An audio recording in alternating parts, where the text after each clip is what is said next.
plan, which is preliminary in nature, envisions that the subsea equipment will be disconnected after it is flushed and prepared and potentially left in place on the seafloor, as you indicated. That's after it's flushed, so there won't be hydrocarbon materials left down there. That was Todd Hall, an environmental consultant attached to the Environmental Resources Management, ERM, the firm which prepared the environmental impact assessment for ExxonMobil Guyana to submit to the Environmental Protection Agency. He spoke during a recent public consultation. That consultation was required after Esso Exploration and Production Guyana Limited, EEPGL, ExxonMobil's local affiliate, submitted its environmental impact assessment for Yellowtail to the EPA. Among the equipment that could be left on Guyana's seafloor, where oil is being produced, are subsea umbilicals, risers, and flow lines. These kinds of equipment are used to connect the topside vessel, that is, the FPSO, to the wellheads and pumps on the seafloor in order to extract the oil. Stakeholders who were part of the public consultations, however, stated their concerns about the equipment being disconnected at the end of the development and simply discarded underwater, since it may adversely impact the marine environment.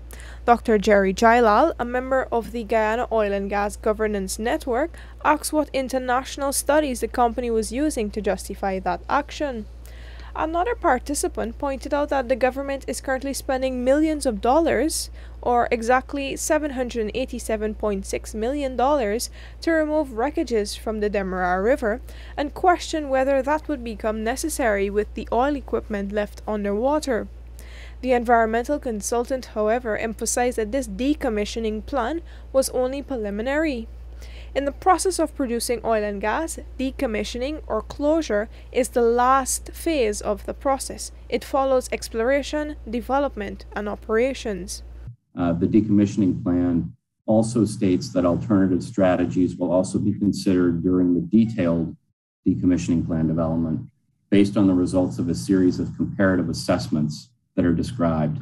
And those comparative assessments are based on consideration of international guidance, specifically that from the UK, as well as other international guidelines. But that's one in particular that the preliminary decommissioning plan calls out.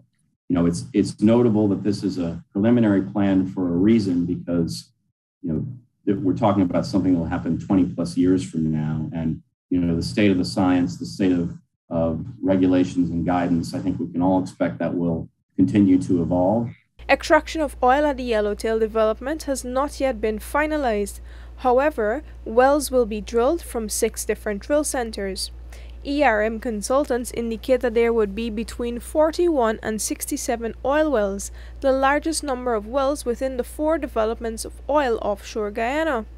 The startup of the Yellowtail project is expected to begin in late 2025, and it is anticipated to produce 250,000 barrels of oil per day from a floating production storage and offloading vessel, an FPSO, that would be able to store up to 2 million barrels of oil.